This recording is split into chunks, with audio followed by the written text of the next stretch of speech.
আসসালামু আলাইকুম। তো যাদের একটু ফলম নিয়ে প্রবলেম ছিল তাদের জন্য একটু স্যারের কাছ থেকে পারমিশন নিয়ে ক্লাসটা নিতে এসেছি। প্রথম হলো আকাশপাল ভাই, তার ছিল প্রবলেম যে তিনি সার্কেল সোজা করতে পারতেছিল না বা রেক্ট্যাঙ্গেল সোজা করতে পারতেছিল না। স্যার একটা কথা বলছিল যে রেক্ট্যাঙ্গেল বা সার্কেলের জন্য এটা তো দুইটা দিক থাকে, তাই না? এখন আপনি যদি একটা সার্কেল আঁকতে চাইতেছেন, আমি চাইতেছি আমার সার্কেলটা থাকবে ওয়াই এবং এক্স অ্যাক্সেস বরাবর, যেটা অ্যাক্সেস আমি বাদ দেবো। তাহলে যে দুইটা রাখতে চাইছেন ওই দুইটা বাদে তৃতীয় যে অ্যাক্সেস থাকবে সেটা লক করবেন। দেখেন, এখন যদি আমি এক্স এবং ওয়াইতে রাখতে যাই তাহলে আমার লক করতে হবে কাকে? জেড। আমি জেড যে লক করে দিলাম, দেখেন এটা ব্লু কালার হয়ে গেছে, কিন্তু যাবে কার দিকে? এক্স এবং ওয়াই। এই বরাবর তো এক্স, তাই না? এই দুই দিকে তো সরি, এই দুই দিকে তো ওয়াই। আর এই দুই দিকে কে? এই দিকে তো এক্স। দেখেন এক্স এবং ওয়াই বরাবর লক হয়ে গেছে। আমি কন্ট্রোল জেড দিলাম।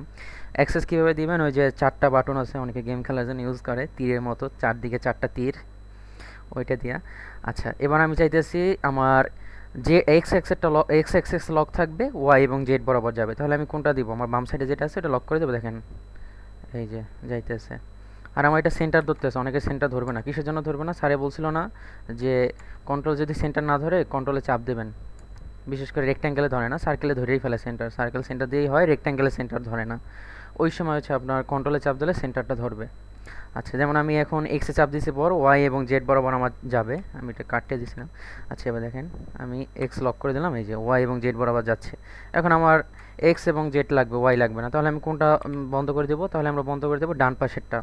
ডান পাশেরটা হচ্ছে ওয়াইয়ের, যে ডানে চাপ দেবো। দেখেন এবার কিন্তু এক্স এবং জেড অ্যাক্সেস বরাবর যাচ্ছে, ওয়াই কিন্তু আমার যাচ্ছে না। খেয়াল করে দেখেন, ওয়াই কিন্তু আমার যাচ্ছে না। ওকে, এই হচ্ছে। এবার হলে আমরা রেক্ট্যাঙ্গেলটা দেখি। আরে তো রেক্ট্যাঙ্গেলের শর্ট কমান্ড, রেক্ট্যাঙ্গেল দেখেন কোনা দিয়ে ধরতেছে, সেন্টার কিন্তু আমাদের ধরতেছে না। সেন্টার ধরার জন্য কী করবো? রেক্ট্যাঙ্গেল চাপ দেওয়ার পর জাস্ট কন্ট্রোলে চাপ দিলেও এখন সেন্টার ধরবে। যেদিকে নিতে চান সেন্টার ধরেও কাজ করবে। আচ্ছা, এখন আমরা সেন্টারটা ধরলাম, কন্ট্রোলে চাপ দিলে সেন্টার। আমি এখন চাচ্ছি যে আমার শুধু এক্স এবং সরি ওয়াই এবং জেড অ্যাক্সেস বরাবর যাক, দিলাম। এই যে এবার দেখেন ওয়াই এবং জেড বরাবর যাবে, যাচ্ছে কিন্তু এই যে ওয়াই এবং জেড বরাবর গেছে, বন্ধ করে দিলাম। এবং চাচ্ছি যে এক্স বাদ থাকুক, সরি ওয়াই বাদ থাকুক, এক্স এবং জেড বরাবর যাবে। এটা আমি কন্ট্রোলে চাপ দিই না, তাই সেন্টারটা ধরে নেয়। ব্যাক দিলাম। এবার চাচ্ছি যে ওয়াই এক্স এবং ওয়াই যাবে, তাহলে কি বাদ দেবো? জেড বাদ দেবো। কন্ট্রোলে চাপ দিয়ে সেন্টারটা ধরি, দেন জেড, জেড বাদ দিলাম। এবার দেখেন এক্স এবং ওয়াই বরাবরই কিন্তু গেছে। ওয়াইয়ের কার্সার হচ্ছে যে হলুদ, এক্সেরটা হচ্ছে রেড, জেডেরটা হচ্ছে ব্লু। স্যার এটা প্রথম ক্লাসেই সবাই লেখাই দিয়েছিল, আশা করি সবাই লিখে রাখছেন। এখন আসি ফলো মি কমান্ডে, অনেকের সমস্যা আছে। ফলো মি কমান্ডার যদি আমি এখানে একটা আলাদা একটা র্যাক দিলাম, ঠিক আছে, যেটা অ্যাক্সেস বরাবর, এখানে একটা সার্কেল নিলাম, বড় সার্কেলই নিব। এই বিশাল বড় একটা সার্কেল নিলাম। আর এইটা আর একটু এখানে দেখাই প্রথমে। এই যে আমার একটা পট বানানো আছে, এই পটটা প্রথমে আমি এখানে যে শেপটা আছে আমার উপরে সার্কেল, এটা একদম স্মুথ করে দিই 100। আচ্ছা, উপরে যে আমার সার্কেলটা আছে, এই সার্কেল বরাবর এইরকম একটা গোল বৃত্ত করুক। এখন আমি সার্কেলটা সিলেক্ট করলাম, ফলো মি দিলাম, ঠিক আছে। তাহলে কি হইলো? ও একদম সেন্টার আছে, কিন্তু সেন্টার বেস ধরে ও শুধু ওই আপনার শেপটা ফলো করছে, সার্কেল শেপটা ফলো করছে। এখানে চতুর্ভুজ আছে চতুর্ভুজ, পঞ্চভুজ থাকলে পঞ্চভুজ, ও এখানে শেপটা ফলো করবে।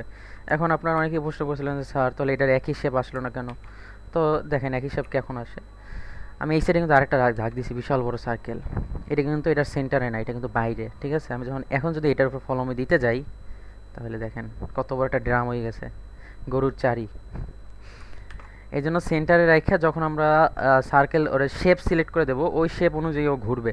কিন্তু যদি সেন্টারে না থাকে তাহলে একই মাপ কখনোই আসবে না, তাহলে উল্টাপাল্টা মাপ আসবে। কিন্তু সেন্টারে যত বড়ই সার্কেল দিই না কেন, আপনার দেখাই, আরও বড় একটা সার্কেল দিয়ে দেখাই। এই যে বিশাল বড় সার্কেল দিলাম, এই ধরলাম, কলমিতে গেলাম, দেন সিলেক্ট করলাম। ও কিন্তু অতটুকুই আসছে কারণ ওর সেন্টারে আছে, ওর এইটা সেন্টারে আছে এবং ওরে আমি দেখিয়ে দিছি তুমি সার্কেল হও, ও সার্কেলই হয়েছে। কিন্তু এইটা যদি এইখানে দেখাই সেম, এটা যদি সেন্টারে না থাকতো তাহলে বিশাল বড় এরিয়া নিয়ে হইতো, একুরেট মাপ কখনোই আসতো না। এর জন্য এটা সারের সেন্টার একটা মানে রেখা বড় বানাইয়া লাইন, তারপর ওইখানে উপরে কিন্তু আমাদের চতুর্ভুজ, এই যে প্রত্যেকটা সেন্টারই কিন্তু করাইছে স্যার। স্যার কিন্তু অন্য কিছুর সাপেক্ষে করায় নাই। অন্য কিছুর সাপেক্ষে করতে গেলে তখন হচ্ছে যে আপনার শেপ একই থাকবে না। আচ্ছা, এবার ছিল পাইপেরটা। কি ব্যাপার, কই যাইতেছে? এটা কি? ও আচ্ছা, আমি এইটার ভিতরে ঢুকে যাইতেছি। এইটার ভিতরে ঢুকে গেছি দুইবারই। আচ্ছা, এবার আছে পাইপেরটা। পাইপেরটা কি হয়েছিল?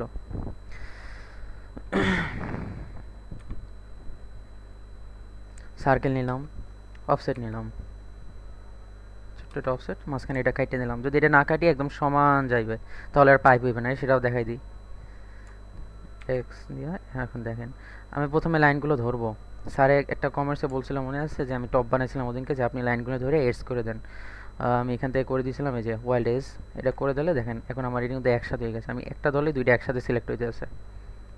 এটা আরও কোনো কাজ আছে কিনা জানি না, কিন্তু আমি বুঝছি শুধু এইটুই। যাই হোক, পরে ফলমি দিয়া আমি যদি এখানে এইটা ধরি, এ কিন্তু এই অনুযায়ী যাইতেছে, সলিড যাইতেছে, ঠিক আছে। আর আগে আমরা কি করতাম, আগে এই যে টবের বেলায়, এখন আমি যদি এইটা সিলেক্ট করে লাইন ধরি, তাহলে কিন্তু লাইনটা কোনো দিকেই যাবে না। দেখেন, এখানে দেখাইতেছে একটা এই যে গোল চিহ্ন, উপরে ব্যান চিহ্ন দেখাইতেছে যে হবে না এটার ভিতরে, তুমি এখানে কিছু আঁকো নাই। এখানে তো আমার একটা কিছু আঁকা ছিল, একটা অবজেক্ট আঁকা ছিল, কিন্তু এখানে তো কিছু আঁকা নাই, লাইনের থিকনেস একদম জিরো। তাই এটার বরাবর এটা আসবে না। ওকে, আচ্ছা, এবার আসি এইটা কিভাবে কাজটা করছিল। ধরলাম, ধরে মাঝখানটা কেটে দিলাম। শুধু পাইপ না, যে কোনো কিছু আঁকা যাইবে, চতুর্ভুজ, তারপর আপনার কলাম, পিলার, যা খুশি আঁকতে পারবেন সেম শেপে। এটা ধরার পর দেন আমি এটা সিলেক্ট করলে কিন্তু আগে হবে না, প্রথমে সিলেক্ট করবো কাকে, লাইনকে। যে আমি ওটা বলতেছি, তুমি তুমি অনুসরণ করবা কাকে, তুমি অনুসরণ করবা এই লাইনটাকে। এইটা বলার পরে আমি যখন লাইনটাকে সিলেক্ট করব, সরি, আমি লাইন সিলেক্ট করছিলাম, যখন একে অবজেক্টকে সিলেক্ট করবো, আরেকবার বলি নাহলে কনফিউশনে পড়ে যাবেন। এই যে অবজেক্টটা, আমার যে শেপটা আছে, আমি এটা বলতে আছি তুমি কারে ফলো করবা, তুমি ফলো করবা এই লাইনকে। তাহলে আমি কারে সিলেক্ট করবো, আমি লাইনকে সিলেক্ট করবো, দেখাই দেবো যে না, তুমি এরে ফলো করে তুমি আর পিছে পিছে যাবা, যারে আমি ফলো করতে পারবো তারে আমি সিলেক্ট করবো, ঠিক আছে। তুমি আরে ফলো করো, এর জন্য আমি এরে দিলাম। এটা কিন্তু কিন্তু একই সেম হয়েছে। এখানে আমি প্রথমে সার্কেল সিলেক্ট করছিলাম না টপ আঁকার সময়, তারপর আমি এই অবজেক্টে বলছি তুমি সার্কেলে ফলো করো। তাই প্রথমে যারে ফলো করাইতে চান তাকে সিলেক্ট করবেন। আমি ওরে সিলেক্ট করি, এখন এরে বলবো তুমি ওরে ফলো করো।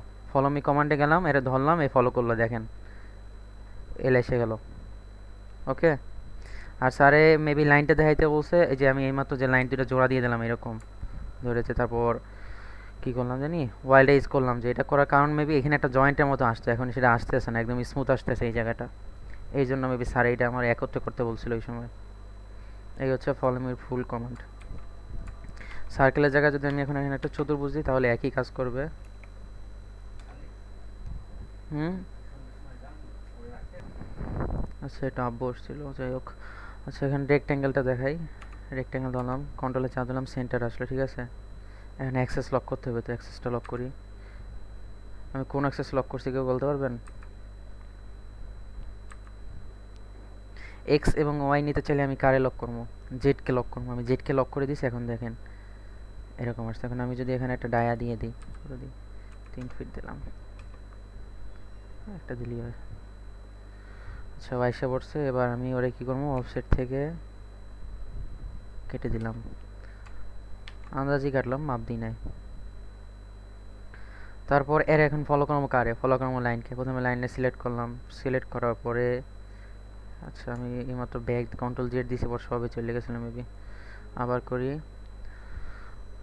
রিডস করে দিলাম। এখন আমি যদি লাইনটা ধরি, ধরে এখন ওরে বলবো তুমি লাইনটা ফলো করো, তারপরও ফলো করবে। এখন আপনি যেদিকেই যাইবেন ও ওদিকে যাবে, লাইন যদি এদিকে ওদিক যেদিক খুশি যাইতো ও ওদিকে দিকে যাইতো। যেমন উদাহরণস্বরূপ দেখাই,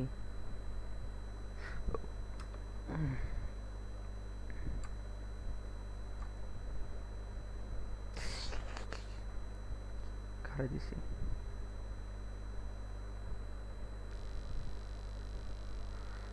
ওকে, ঠিক আছে। এখন আমি এই লাইনটা বলতেছি তুমি ওরা ফলো করো, দেখেন। তারপর ফলো মিতে চাপ দেবো, ফলো করছে, সেম ভাবে ফলো করছে। ওকে, আর যদি এরকম না দিতাম তাহলে একটা সমস্যা হইতো, সেটাও দেখাই দিই।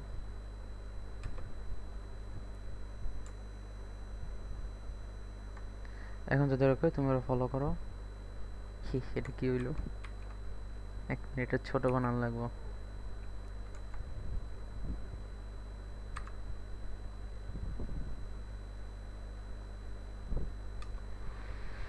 আচ্ছা, এবার লাইনটা সিলেক্ট করি, তারপর ধরে ধরি, এই দেখেন ওই বরাবর গেছে। ওকে, এই হচ্ছে দুইটার পার্থক্য। এটাও দিয়ে দিই।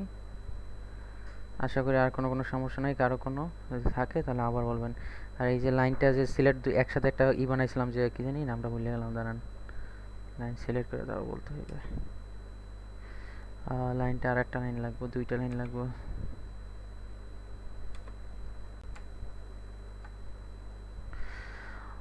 ওয়াইল্ড এজ, এইটা যদি চাপ দিই তাহলে হচ্ছে এই একটা যে এখানে দেখেন একদম স্মুথ আসছে, কিন্তু এখানে কিন্তু স্মুথ আসে না।